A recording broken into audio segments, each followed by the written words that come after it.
Graças e paz, irmãos. Abra a sua Bíblia no livro do profeta Zacarias, capítulo de número 1. Livro do profeta Zacarias, versículos de 1 a 6 do capítulo 1. Diz assim a palavra do Senhor: No 8º mês, do segundo ano de Dário, veio a palavra do Senhor ao profeta Zacarias, filho de Baraquias, filho de Ido, dizendo: O Senhor se irou em extremo contra vossos pais. Portanto, dize-lhes: Assim diz o Senhor dos Exércitos: Tornai-vos para mim, diz o Senhor dos Exércitos, e eu me tornarei para vós outros, diz o Senhor dos Exércitos. Não sejais como vossos pais, a quem clamavam os primeiros profetas, dizendo: Assim diz o Senhor dos Exércitos: Convertei-vos agora dos vossos maus caminhos e das vossas más obras. Mas não ouviram, nem atenderam, diz o Senhor. Vossos pais, onde estão eles? E os profetas, acaso vivem para sempre? Contudo, as minhas palavras e os meus estatutos, que eu prescrevi aos profetas meus servos, não alcançaram os vossos pais? Sim, estes se arrependeram e disseram: Como o Senhor dos Exércitos fez extensão de nos tratar, segundo os nossos caminhos e segundo as nossas obras, assim Ele nos fez. Vamos orar? Senhor meu Deus, muito obrigado, Senhor. Te louvamos e te bendizemos, porque o Senhor não nos trata segundo os nossos pecados, mas nos trata sempre consoante a sua grande misericórdia. Humildemente, Senhor, nesse instante a tua igreja se põe na tua presença, rogando graça e misericórdia, porque precisa ouvir a sua voz. Senhor, que o Senhor abra os nossos ouvidos, que o Senhor nos faça entender a tua palavra, nos faça compreender a sua vontade, Senhor. Que hoje à noite, Senhor, com os nossos olhos abertos, sejamos confrontados com nossa realidade de pecado, mas também com a grandiosidade da tua misericórdia. Muda também os nossos corações, Senhor, transformando-os em terra fértil, para que a mensagem do teu evangelho, uma vez chegando em nossos corações, possa nascer, crescer e frutificar. Fala conosco hoje à noite, meu Deus. É isso que nós te imploramos, em nome de Jesus. Amém. Existe uma série de mensagens, de temas que não podem ser mais discutidos em nossa sociedade. Esses assuntos foram relegados ao segundo plano e alguns deles foram completamente abolidos do nosso vocabulário. Entre os temas abolidos do nosso vocabulário está arrependimento. O conceito de arrependimento hoje, ele é tido como alguma coisa maléfica para a igreja e é maléfica para as pessoas. É tanto que, por exemplo, quando você fala em alguém arrependido, geralmente a imagem que nós temos é de alguém fraco, de alguém que não teve posição suficiente, alguém que não teve empenho suficiente, uma pessoa que se rebaixa diante de argumentos de outros. É por isso que as brigas de Facebook nunca tem fim, porque ninguém nunca reconhece que perde. É aquela coisa: eu não posso dar o braço a torcer. E entre os aspectos que isso nos leva, está o fato de que nós achamos que mostrar arrependimento é uma fraqueza que nós deveríamos esconder, a tal ponto de que as pessoas publicam isso o tempo inteiro em suas páginas, na rede social e até no dia a dia, conversando com a gente, dizendo: eu não me arrependo de nada. A desculpa geralmente é que eu não preciso me arrepender porque até com os erros eu aprendo. Então, se eu aprendo com os erros, eu não tenho do que me arrepender. Nesse sentido, meus irmãos, o que as pessoas começam a achar é que eu preciso, na verdade, deixar para lá. Quando eu faço alguma bobagem, quando eu faço alguma besteira, a solução não é me arrepender. A solução é: deixa para lá, ignora. vamos, bola para frente, que para trás vem gente, não tem problema, vamos para frente, a gente esquece essas coisas, e tem até versículo na Bíblia, né, esquecendo as coisas que para trás ficaram, né, a gente vai para frente, não precisa, e a gente acha que a ausência de arrependimento é normal, é comum, e que afinal de contas, que o tempo sara todas as coisas, que eu não preciso me arrepender das coisas, porque o tempo vai resolvendo, a única questão é só esperar mais um pouquinho, que as coisas se organizam, que as coisas se resolvem. E o princípio pior em tudo isso é que esse conceito de não se arrepender foi trazido para dentro da igreja. E a pregação de arrependimento, ela se tornou ofensiva. De forma que nós preferimos uma pregação muito mais psicologizada. Do tipo que ao invés de se arrependa e mude, se aceite e se acomode. A vida é assim mesmo. Afinal de contas, nós somos humanos e humanos erram. Esse conceito de que nós somos assim mesmos e erramos nos leva a nunca desejar arrependimento, e nossos púlpitos e nossas igrejas estão carregados com conceitos como esse. Mas é impressionante que a mensagem de Deus nas Escrituras sempre foi: arrependei-vos. A mensagem do Novo Testamento, a primeira mensagem que nós temos no Novo Testamento é a mensagem de João Batista, e o que ele diz? Arrependei-vos. O primeiro sermão que Jesus vai trazer para o povo, de cara, já é dizendo a mesma coisa que João Batista dizia: arrependei-vos. Quando nós chegamos nos apóstolos, o primeiro sermão que um apóstolo prega em Atos capítulo 2, a primeira coisa que Pedro nos diz é: arrependei-vos. A mensagem da igreja de Cristo sempre foi e sempre será: arrependei-vos. Não pregar arrependimento não é uma forma de não machucar as pessoas, ou tirar das pessoas a baixa autoestima, ou tirar da pessoa essa pressão que o mundo traz. Não pregar arrependimento é retirar do corpo de Cristo a forma de ser curado. Por esse princípio, então, meus irmãos, Zacarias vai se apresentar diante do povo de Deus, conclamando o povo de Deus logo de cara para o arrependimento. E eu quero que vocês prestem atenção nisso, porque esse texto não foi escrito para não crentes, porque a gente até admite um sermão na rua, na praça, dizendo arrependei-vos. Mas esse sermão, essas palavras de Zacarias, foram apresentadas para o povo de Deus, e o povo de Deus precisa ouvir de vez em quando: arrependa-se. Zacarias, o nome dele significa o Senhor se lembra. Ele era muito jovem quando foi chamado para o ministério. Se você for para o capítulo 2, versículo número 4, ele diz isso. Ele disse: corre, fala a este jovem, Jerusalém está habitada como as aldeias sem muros por causa das multidões. Notem, ele é chamado por Deus de jovem. Ele era muito novo ainda, e ele está entre os remanescentes judeus que vieram lá da Babilônia. Ele nasceu na Babilônia, era filho de sacerdotes lá na Babilônia, e veio naquela primeira leva que veio para construir os muros de Jerusalém, e mais tarde também o templo de Jerusalém. Ele é contemporâneo de um outro profeta chamado Ageu, que nós já estudamos aqui. O que acontece é que Ageu era mais velho e Zacarias era mais novo, e Ageu começou primeiro. O texto vai nos dizer que Ageu começa a profetizar no 6º mês do 2º ano de Dário. E o versículo 1 de Zacarias diz que ele começa a profetizar no 8º mês, alguns meses depois só. Mas a pregação deles é muito parecida, porque o que Ageu tenta lembrar para o povo é: vocês estão esquecendo de construir o templo.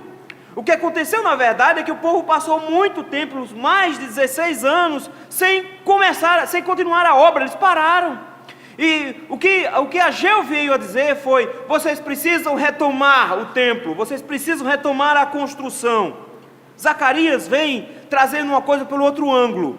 Ele não está preocupado só com a reconstrução do templo, ele está preocupado com a reconstrução espiritual do povo. Então, enquanto um está preocupando com a adoração externa, com a vida externa do povo, de como ela se manifestava, o Senhor levanta um outro profeta chamado Zacarias, mais preocupado com a vida espiritual do povo. Um levanta um templo externo, o outro levanta um templo interno. Zacarias mesmo, que tenha começado um pouco depois de Ageu, ele pregou por muito mais passagens. Se você prestar atenção, o livro tem muito mais capítulos do que o livro de Ageu. Tem pelo menos 8 visões distintas. Algumas dessas visões são dadas num único dia, numa única noite. Tem visões fantásticas, tem visões do reino de Deus, do povo de Deus, da nova Jerusalém. Tem visões escatológicas bonitas, como crianças brincando nas ruas da cidade santa. Ele tem visões de como o Senhor ama o seu povo, de como o Senhor cuida do seu povo, e esse é o grande tema que ele tem tratado aqui. É de um Deus que cuida do seu povo e que acompanha o seu povo todo o tempo, por todas as agruras que esse povo enfrentar. Então, a mensagem de Zacarias é um incentivo para a vida espiritual, mas é um conforto impressionante. Se você for olhar, por exemplo, versículo 13 do capítulo 1, ele diz que as palavras do Senhor, que são boas, e são palavras consoladoras.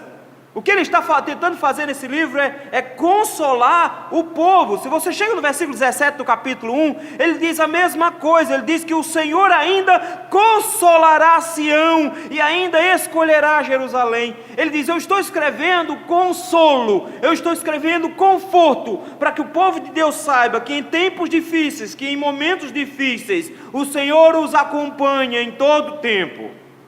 E ele vai fazer isso, meus irmãos, aqui em específico, começando de uma forma estranha. Porque se ele quer consolar o povo, se ele quer animar o povo para a construção, se ele quer fortalecer o povo espiritualmente, o tema inicial do livro parece que não se encaixa. Ele começa o livro dizendo: arrependam-se. Ele começa o livro pregando exatamente uma exortação ao arrependimento. E ele começa mostrando todo o passado do povo. É como se Deus de repente lembrasse um monte de coisas ruins que eles fizeram antes de dizer as coisas boas que Deus pretende fazer. Então isso não é uma forma de animar o povo. É tanto que o tema principal dessa passagem que nós estudamos está no fato de que o Senhor conclama o povo a voltar a eles.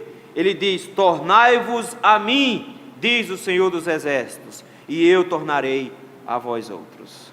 O grande princípio que ele coloca aqui é que eu preciso compreender a mensagem do arrependimento, para que uma vez compreendendo essa mensagem do arrependimento, eu consiga reagir de forma adequada aos estímulos e ao ânimo que Deus tem para nos dar.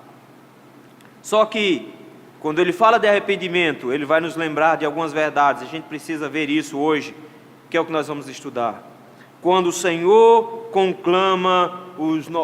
nos conclama ao arrependimento, o que nós deveríamos ter na nossa mente?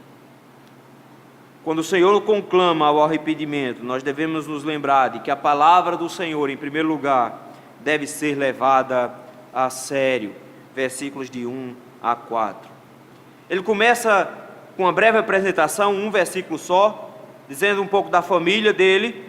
E ele começa dizendo a datação, e ele vai fazer isso com certa frequência. Ele aqui não diz o dia, mas ele diz o mês e diz o ano em que ele começou a pregação dele. E mais tarde ele vai datar de forma muito mais específica, mas logo de cara, a primeira informação que ele nos traz para o povo do Senhor é uma informação que com certeza não é uma mensagem muito gostosa de se ouvir. Versículo 2, ele já começa dizendo: o Senhor se irou em extremo contra vossos pais. Notem, meus irmãos, que ele não começa com uma saudação bonita, ele não começa com uma mensagem calorosa, de boas-vindas. Não, ele começa de forma muito seca, porque ele tem uma palavra vinda de Deus. Ele diz que o Senhor falou com ele, veio a palavra do Senhor a ele. Então ele tem uma mensagem de Deus. E Deus não costuma ficar enrolando muito, ele já vai direto ao assunto. E a primeira informação que Deus nos traz no livro de Zacarias é: eu me irei ao extremo contra vossos pais. Notem, meus irmãos, que o princípio que ele coloca aqui é que eles precisavam olhar para trás, e esse é o convite que Zacarias faz. Zacarias diz: meus irmãos, vamos olhar a nossa história, vamos olhar um pouquinho para trás. Vamos lembrar o que os nossos antepassados fizeram. Vamos lembrar o que foi que aconteceu. E ele diz: o Senhor se irou contra os nossos pais. E não foi uma ira qualquer, foi uma ira extrema. Isso é importante porque a mensagem de um Deus amoroso muitas vezes suplanta a mensagem de um Deus irado. E nenhum profeta do Antigo Testamento, nem os apóstolos no Novo Testamento tinham medo de dizer que Deus se ira. E Deus aqui não estava dizendo só que teve uma raivazinha. Ele fez: não, eu esgotei a minha ira, eu fiquei irado ao extremo, de forma que eu me levantei contra aqueles que eu criei, eu me levantei contra o meu próprio povo. Deus irado não é uma novidade. Se você prestar atenção, no capítulo 1 ele cria todas as coisas. No capítulo 2 ele apresenta Eva a Adão. No capítulo 3 de Gênesis eles pecam. No capítulo 4 temos um assassinato. No capítulo 6 temos Deus destruindo tudo, porque já estava irado demais. Notou isso? Deus se ira e se levanta de uma vez contra todos os seus inimigos. E no capítulo 6, ele diz: eu destruo todas as pessoas do mundo de uma vez só. E a única coisa que escapa, os únicos que escapam, é uma família e alguns animais. O Senhor se ira. Mas de repente nós vemos que a forma do Senhor se irar a partir do dilúvio se torna um pouco mais seletiva. E nós descobrimos que a partir do livro de Deuteronômio, a ira do Senhor vai apontar especificamente primeiro para Israel e depois para as outras nações. Então deixa de ser uma ira muito mais espalhada e generalizada, mas ela passa a ser muito mais específica. Deus se irando contra povos específicos. Mas a primeira ira que Deus levanta é sempre contra o seu povo. É por isso que quando Deus deu a lei ao povo, deu bênçãos ao povo, e a lista de bênçãos é enorme. Mas logo em seguida ele disse que se eles não andassem conforme os seus estatutos, se eles não andassem conforme as suas leis, Deus iria se irar contra eles, iria paulatinamente exercer a sua ira. Primeiro ia dar seca, depois iam ter fomes, iam ter dificuldades, iam ter guerras. Mas caso eles não se arrependessem e continuassem em pecado, Deus os iria sacar da sua terra e os iria levar cativos. Deus tinha prometido isso lá. E foi essa a grande mensagem que veio antes. Se você pegar Isaías vai dizer no capítulo número 6 exatamente isso: Deus estava irado contra Israel por causa do seu pecado e que eles deveriam aprender isso. Se você pega o profeta Jeremias pregando, Jeremias vai dizer exatamente a mesma coisa: Deus estava irado contra o seu povo e na sua ira Deus iria lançar o povo em cativeiro.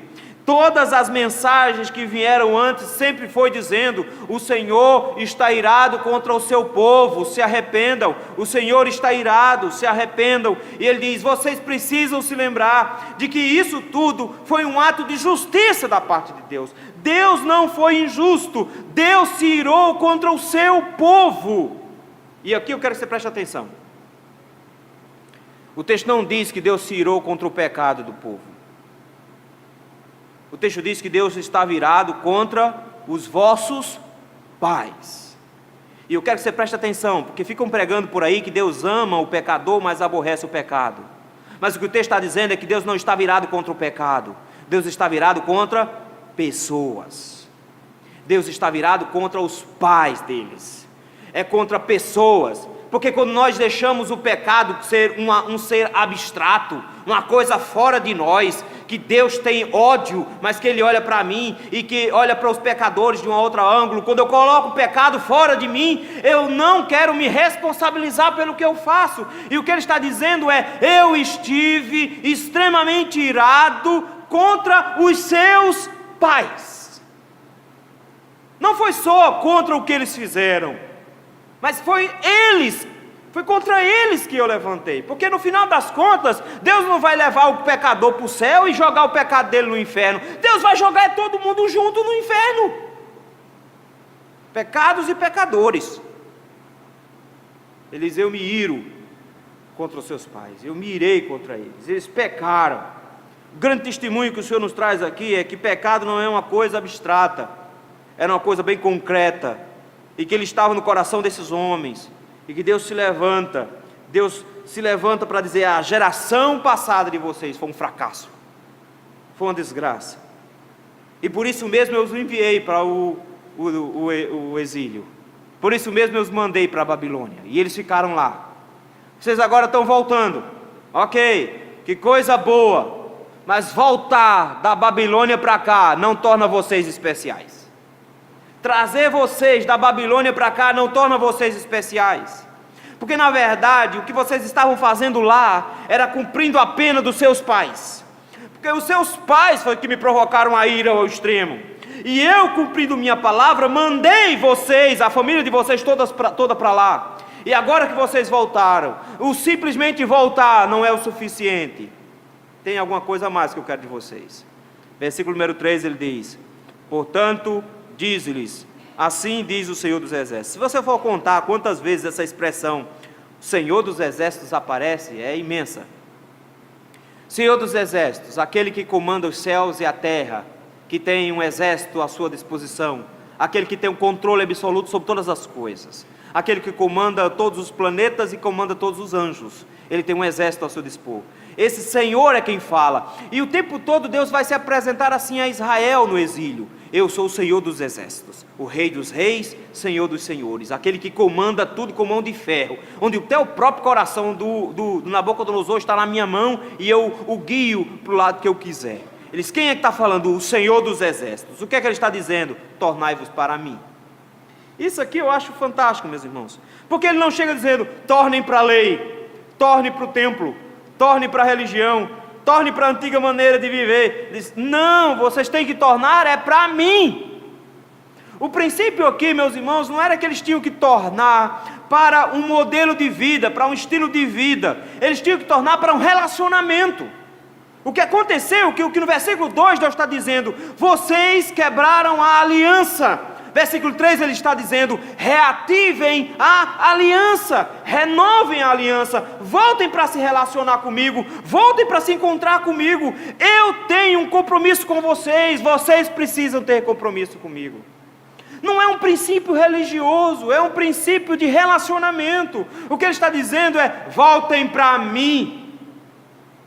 Voltem para mim. Veja, queridos, que voltar para a terra não era o suficiente, voltar para Jerusalém não era o suficiente, voltar para dentro do templo não era o suficiente. Mesmo que Ageu tenha dito: construam o templo, Zacarias chega e diz: voltem para Deus. Não é uma questão de voltar para Jerusalém, não é uma questão de voltar para dentro do templo, é uma questão de voltar para o Senhor. E a gente tem essa mania de tratar pessoas que estão fora da igreja desse jeito, não é? Volta para a igreja. O que você está fazendo no mundo?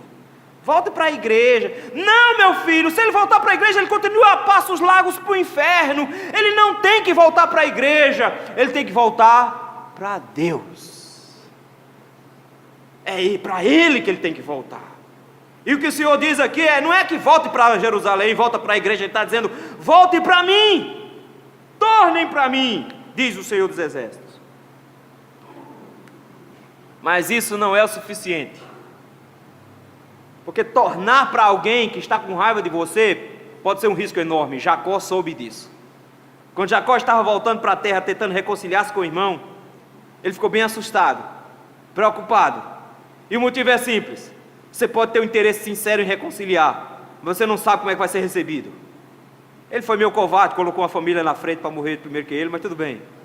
Mas o princípio ali era: não é fácil voltar para alguém, não é fácil tentar reatar um compromisso, um relacionamento. Às vezes a gente deve esperar hostilidade da parte dos outros. Aí o Senhor diz: e eu garanto para você, volte para mim e não haverá hostilidade da minha parte em relação a vocês. Olha a continuação do versículo: tornai-vos para mim, diz o Senhor dos Exércitos, e eu me tornarei para vós outros. De novo, diz o Senhor dos Exércitos.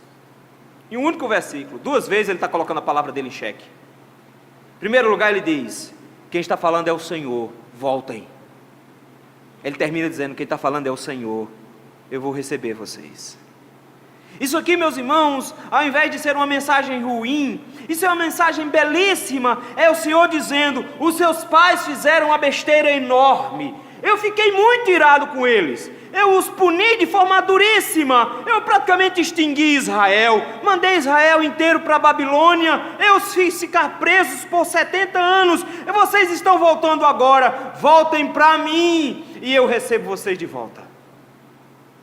Isso nos lembra de um rapaz que, pedindo herança ao seu pai, gastou tudo dissolutamente e passou a enfrentar pobreza extrema, desejando comer comida de porco, até o dia em que ele decidiu voltar para o seu pai e disse: direi para o meu pai, pequei contra o céu, perante ti, já não sou digno de ser chamado teu filho, trata-me porém como um dos teus trabalhadores. E vindo ainda longe, viu o seu pai, correu, o abraçou e o beijou. O filho ensaiou um pedido de desculpa, dizendo: pai, pequei contra o céu, perante ti, já não sou digno de ser chamado teu filho. O pai diz então: deu ordem aos servos, tragam a sandália, ponham nos pés, coloque a melhor roupa, coloque o anel no seu dedo, mate o novilho cevado, porque esse meu filho estava morto e reviveu, estava perdido e foi achado.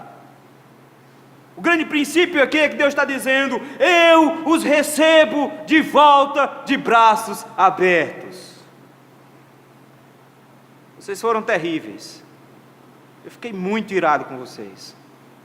Mas voltem para mim. Voltem para mim e eu recebo vocês.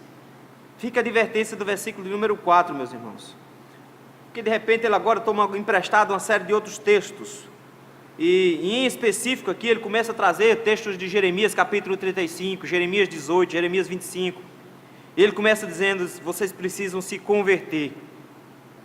Vocês precisam voltar, porque não é só voltar do exílio. Vocês foram desprezados lá, mas vocês não entenderam, vocês precisavam ter ouvido antes.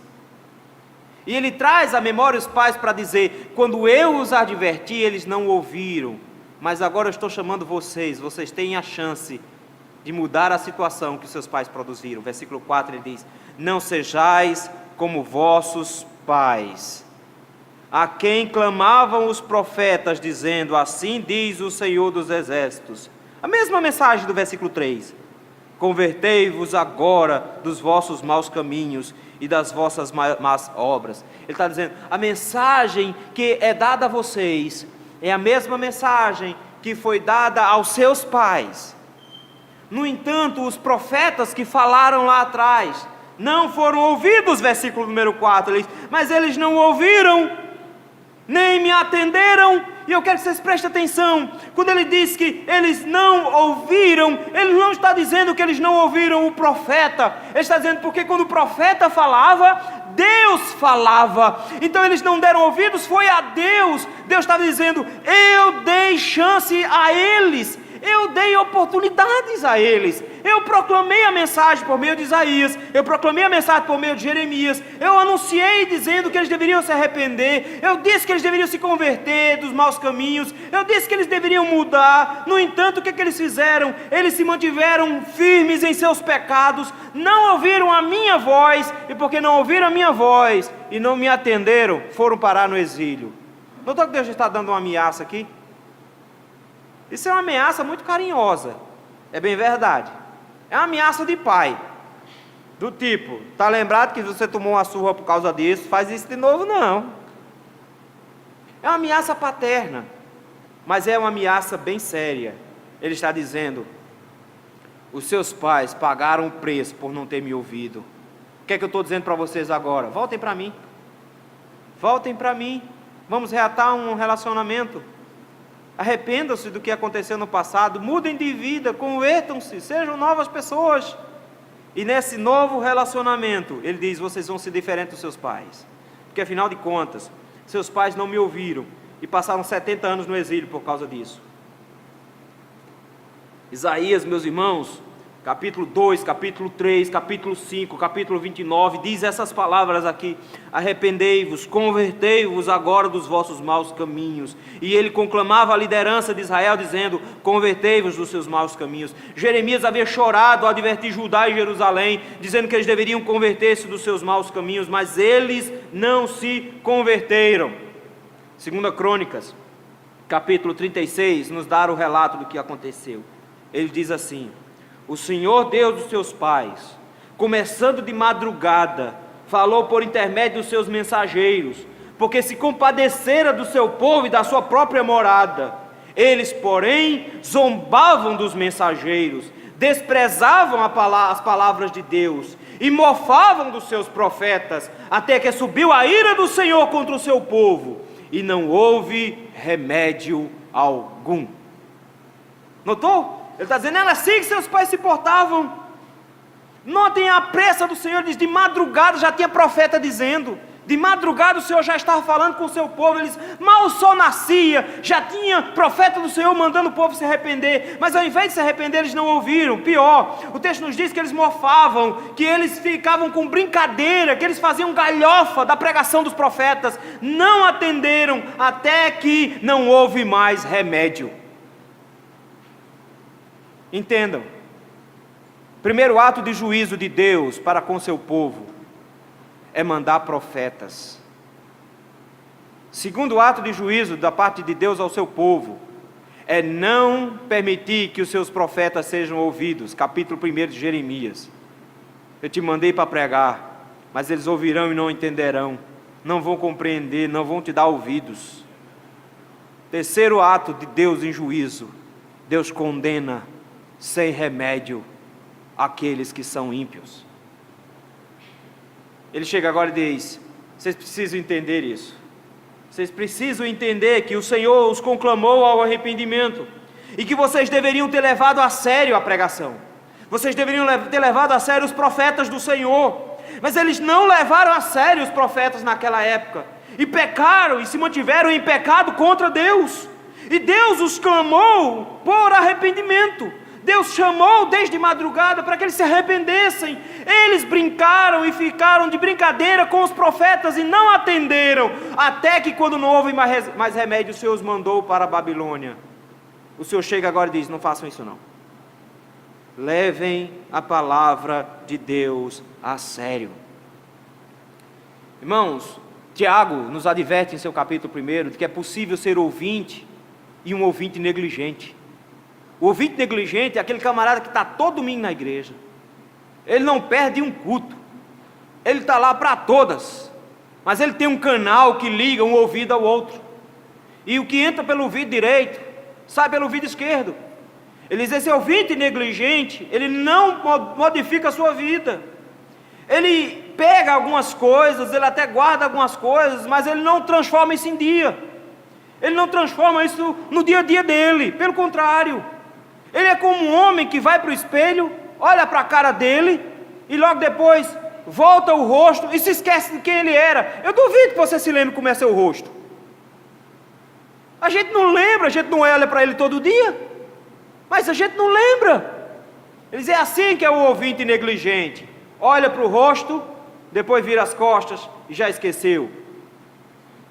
Mas ele diz que nós devemos ser operosos praticantes, de forma que quando ouvirmos a Deus, a nossa reação deve ser imediatamente, eu atendo o Senhor, e a voz do Senhor, conclamando ao arrependimento, é, voltem-se para mim agora, hoje é o dia aceitável, hoje é o dia da salvação, se hoje ouvirdes a sua voz, não endureçais o vosso coração como em Meribá, como nas terras de Massá no deserto, não deixem o seu coração duro. Ele disse, o Senhor conclama o arrependimento, nós nos arrependemos imediatamente, porque quando nós endurecemos o nosso coração, Deus passa para a próxima fase, Deus passa para uma fase, onde Ele vai castigar os seus. O que o Senhor está chamando não é desviados hoje. O Senhor está chamando o povo de Deus para tornar-se a Ele, para que Ele se torne a cada um de nós.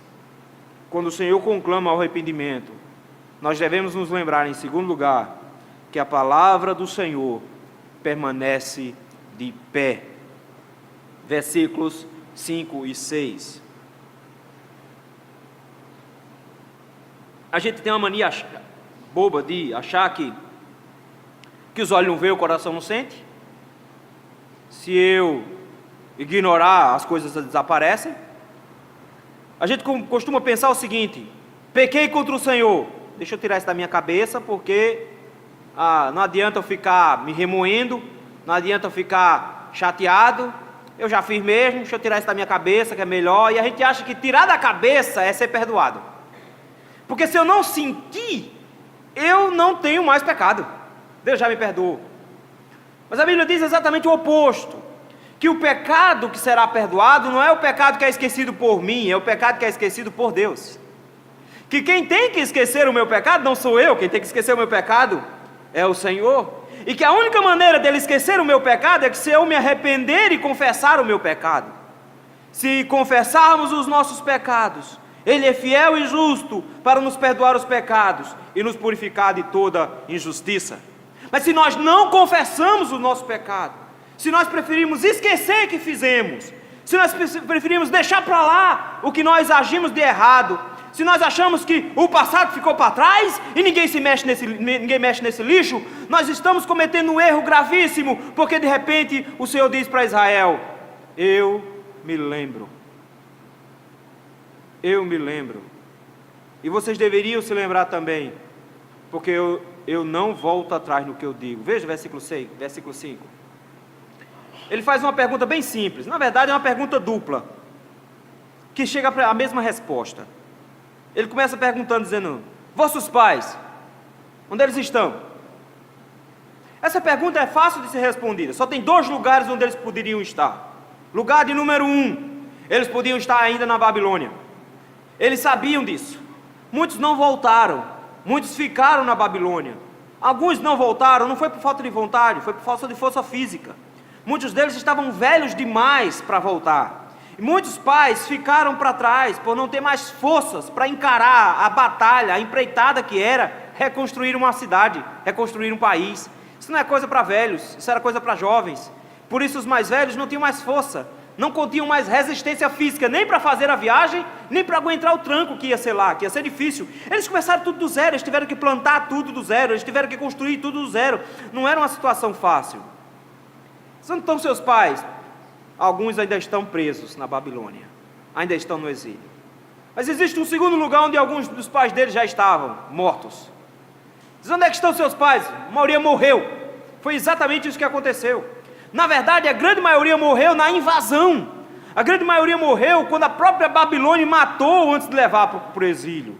Muitos dos pais desses homens foram assassinados pela Babilônia. E ele chega agora e diz: cadê os seus pais? Ou estão presos no exílio, ou estão mortos. Em outras palavras, os seus pais não me ouviram, os seus pais não me atenderam, eles brincaram com os profetas, eles não se converteram dos seus maus caminhos, e o que aconteceu com eles? Ou mortos ou em exílio. Foi isso que aconteceu com eles. Se você parar para pensar, Daniel não volta do exílio. Força não tinha, era um idoso. O texto nos diz então que a primeira pergunta é óbvia: os nossos pais ou estão ainda pagando pelo pecado no exílio, ou já morreram sem ver a salvação do Senhor. Segunda pergunta: onde estão os profetas? Vivem para sempre? Resposta: óbvio que não. Cadê os profetas? Se eles fossem sinceros, a resposta deveria ser: nós matamos. Eles mataram. Foram eles que mataram Isaías, foram eles que maltrataram Jeremias, deram surras em Jeremias, tentaram de toda forma calá-lo. Eles mataram os profetas, eles perseguiram os profetas, eles não ouviram a voz do Senhor, e todos os profetas tinham morrido. Eles: olha, então os profetas morreram, e na maioria nós matamos. Foi isso que aconteceu. Eles não vivem para sempre. O Senhor de repente agora esfrega na cara deles um fato terrível, que é: vocês não vivem para sempre, ninguém vive para sempre, todos nós somos passageiros, todos nós passamos, todos nós morremos, todos nós sumimos da face da terra. Mais cedo ou mais tarde, eu e você, nós vamos morrer. Tem jeito. A gente brinca no sertão dizendo que ninguém nasceu para semente. Então a hora mais cedo ou mais tarde, morre, meu filho. Não tem jeito. Ele chega agora e diz: vocês precisam entender uma coisa. Uma coisa é o profeta, outra coisa é a mensagem do profeta. Uma coisa é o que o profeta diz, outra coisa são as palavras que o profeta disse. Os profetas morreram. O povo ou está morto ou está no exílio. Mas eu olho para o versículo 6 comigo. Ele começa com um contudo aí, não é? Contudo, as minhas palavras e os meus estatutos, que eu prescrevi aos profetas, meus servos, não alcançaram a vossos pais? É impressionante porque ele chega agora e diz: me diz uma coisa, vocês acham que matar profeta é realmente uma boa solução? Que tentar calar profeta é uma boa solução? Ele diz: não, meu filho, porque as palavras dos profetas são a palavra de Deus. E o próprio Deus diz que as palavras dele não voltarão para ele vazia, antes cumprem cabalmente aquilo para o qual ele determinou. Elas vão fazer o que ele mandou. E agora ele chega agora e lembra o povo de que eles tinham apresentado para o povo não palavras soltas e desconexas, sem sentido. Eles apresentaram o que eu mandei apresentar. As minhas palavras, foi o que eles entregaram. As minhas palavras, a minha mensagem, o que eu mandei dizer. É por isso que quando ele disse lá em cima, ele diz: vocês me desprezaram, vocês não me ouviram, porque quando os profetas falavam, era eu que falava. Mas eu quero que você note uma coisa, ele acrescentou a segunda palavra, ele diz: minhas palavras e os meus estatutos. Estatutos eram exigências específicas da lei, coisas muito específicas. Deuteronômio, por exemplo, capítulo 4, vai trazer estatutos. Deuteronômio 4, 6, 7 e assim por diante. São estatutos, são exigências finas do cumprimento da lei.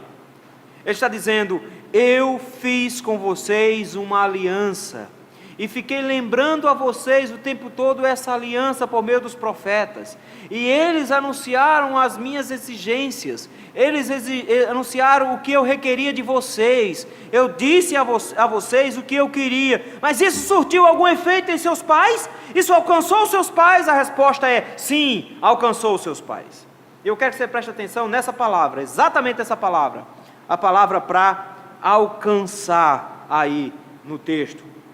Na verdade, meus irmãos, a palavra que ele usa aqui para alcançar é a palavra usada, na verdade, para caça. Eu quero que você abra comigo em Deuteronômio capítulo 28.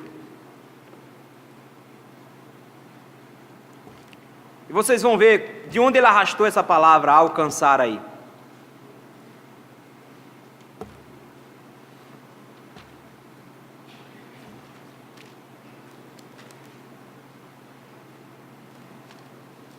Deuteronômio capítulo 28, versículo 15.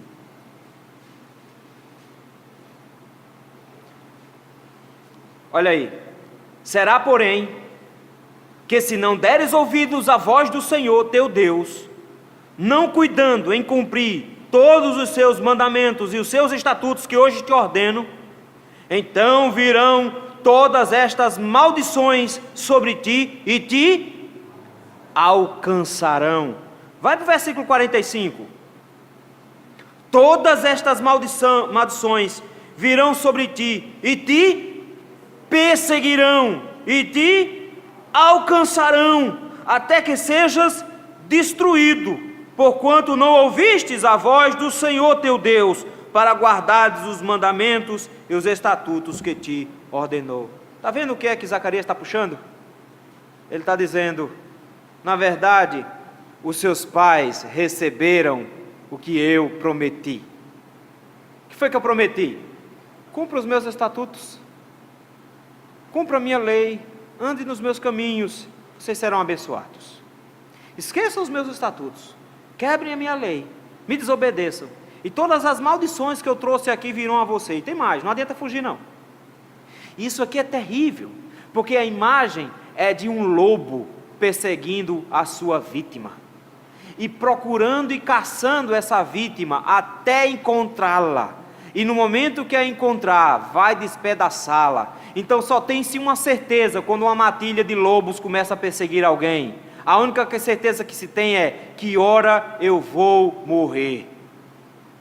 É a única incerteza que se tem, Porque o que é que você já tem de certo? Se uma matilha de lobos persegue, você vai morrer.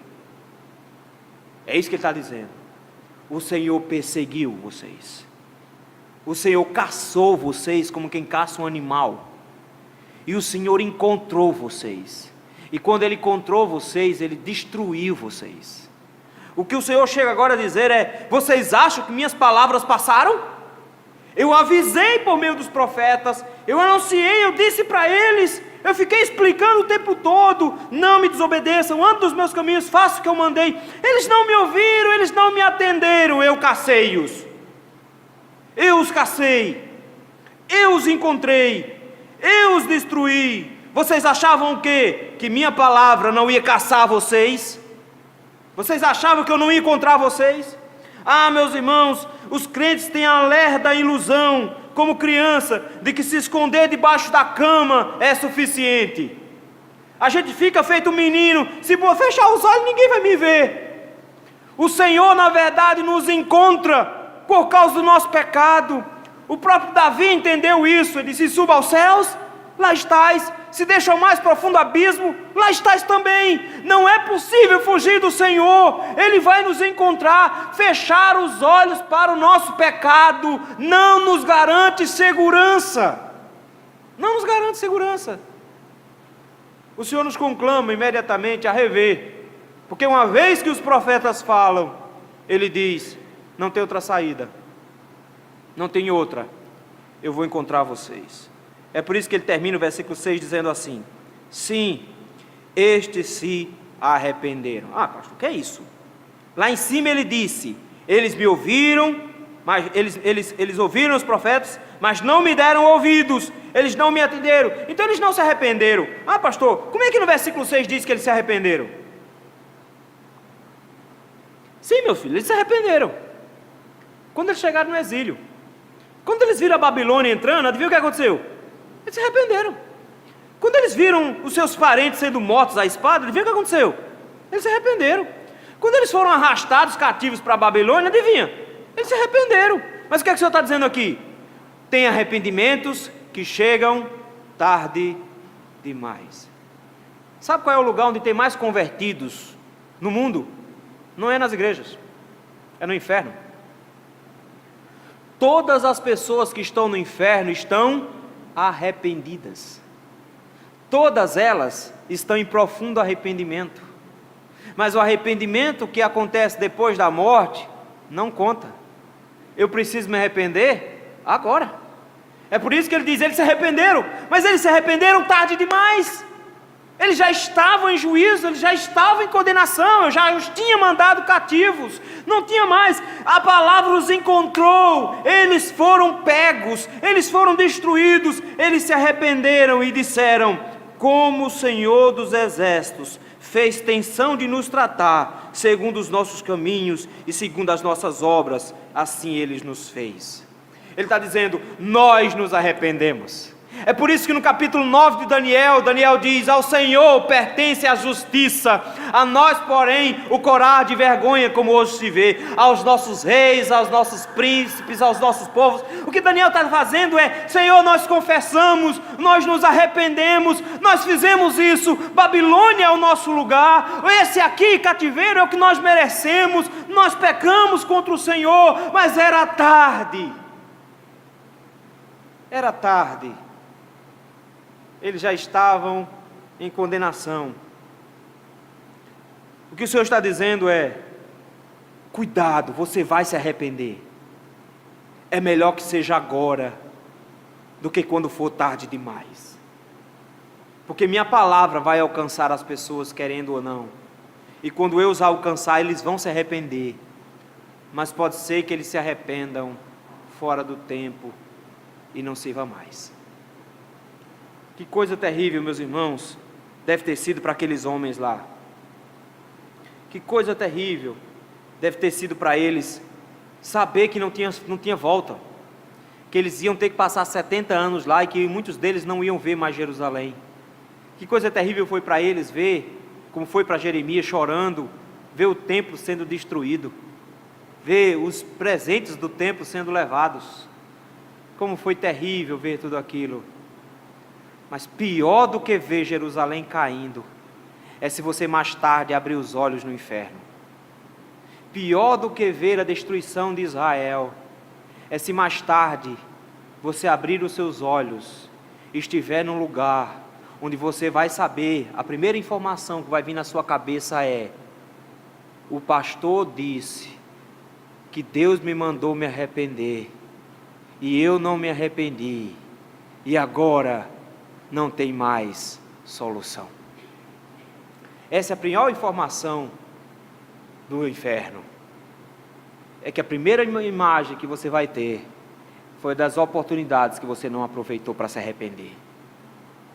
E o inferno será cruel, porque para sempre saberão de que tiveram a chance de não ir para lá, mas foram porque renegaram a voz do Senhor, não ouviram, não deram ouvidos a Ele, quando Ele falou. O Senhor fala hoje à noite de novo, o Senhor nos conclama de novo dizendo: morre profeta, morre vossos pais, mas a minha palavra não passa, a minha palavra permanece. Vocês precisam lembrar disso. E se eu prometi que quem crê em mim, ainda que esteja morto, viverá, de que todo que crê no Senhor passou da morte para a vida, que quem crê em Jesus será salvo, você deveria se arrepender dos seus pecados e crer piamente nessa informação hoje, porque se você não se agarrar a Cristo hoje, agora, você pode abrir os seus olhos em minutos e não estar mais aqui com chances. Você pode perder a chance. Não rejeite a salvação do Senhor que está sendo entregue agora. Arrependam-se dos seus pecados, porque Deus não tratará como inocente o culpado, Ele será justo para punir de forma definitiva os ímpios. Pastor, como é que isso aqui é um ânimo para o povo? Na verdade, isso aqui é um ânimo. Deus está dizendo: vocês têm uma segunda chance. Seus pais não têm mais. Seus pais já foram. Seus pais perderam a chance. O profeta falou, eles não deram ouvidos. Eles foram levados para o cativeiro. Quem não está no cativeiro já morreu. Eles não têm mais chance. Mas vocês têm. Vocês têm uma chance que seus pais não tiveram. Vocês têm uma chance que eles não têm mais. Tornai-vos a mim, e eu tornarei a vós outros. Deus está dando mais uma chance. Zacarias, meus irmãos, exorta o povo para que de todo o coração aceitem o convite do Senhor e se convertam a Ele. Aceitem o convite do Senhor e se rendam a Ele. E Jesus Cristo nos convidou exatamente nesse mesmo sentido. Arrependei-vos e crede no Evangelho. O arrependimento, então, meus irmãos, deve ser aquilo que norteia o nosso coração. Então fica aqui uma dica, ou pelo menos uma lição. Em primeiro lugar, nós precisamos nos lembrar urgentemente, nós não podemos nos esquecer disso, que as ameaças do Senhor na sua palavra devem ser levadas a sério. Sabe o que acontece com os pais? Às vezes a gente fica ameaçando os meninos e não cumpre. Menino, sai daí senão eu te dou uma lapada. Aí o menino não sai, a gente não dá a lapada. Aí o que é que ele pensa? Ah, mas papai blefa. Papai disse que faz, não faz. Então o que é que eu posso fazer? Ah, ele só perde a paciência se ele disser 3 vezes. Se ele disser 3 vezes, dá. Então se ele disser a primeira, eu ainda aguento mais um pouquinho. Na segunda eu fico mais um pouquinho. Na terceira aí é sério, então eu tenho que sair mesmo. Deixa eu dizer uma coisa. Deus não é esse pai frouxo. Deus só diz uma vez. O Senhor lhe diz hoje à noite: arrependa-se e creia no Evangelho agora, moleque. As ameaças do Senhor são para ser levadas a sério. Levadas a sério porque elas têm consequências eternas. Quando o Senhor fala, os crentes não pensam se vão reagir a essa pregação. Os crentes reagem imediatamente a essa pregação. Quando o Senhor conclama o arrependimento, os crentes não pensam como é que vão fazer esse arrependimento amanhã. Eles não ficam esperando para fazer uma oração quando chegar em casa. Eles rendem-se imediatamente aos pés do Senhor, porque se o Senhor mandou, a gente obedece agora. Nós precisamos aprender a levar a sério as ameaças do Senhor.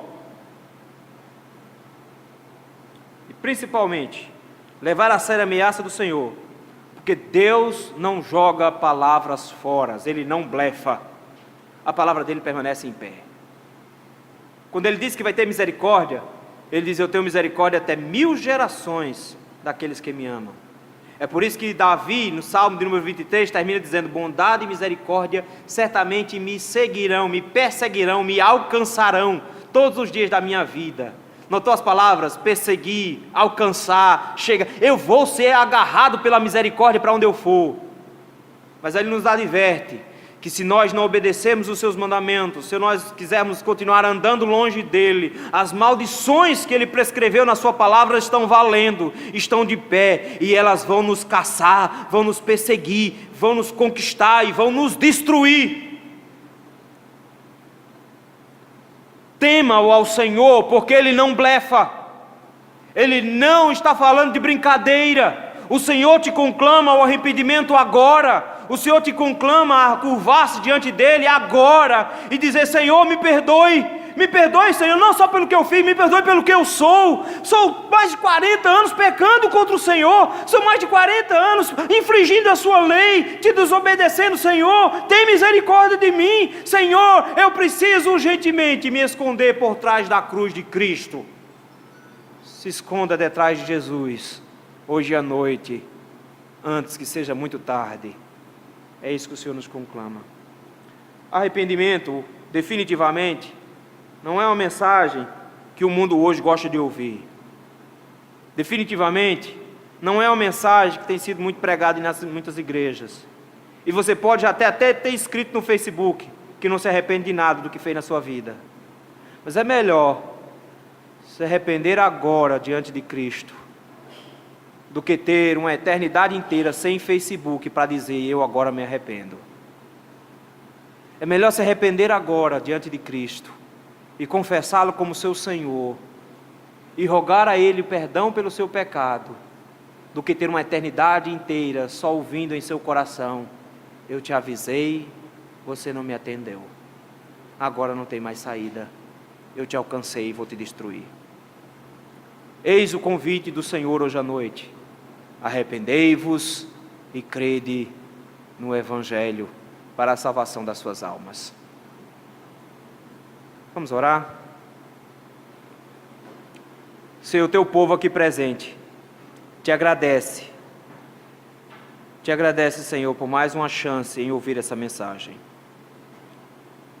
O Senhor podia ter perdido a paciência conosco e nos mandar para o inferno antes de ouvirmos isso.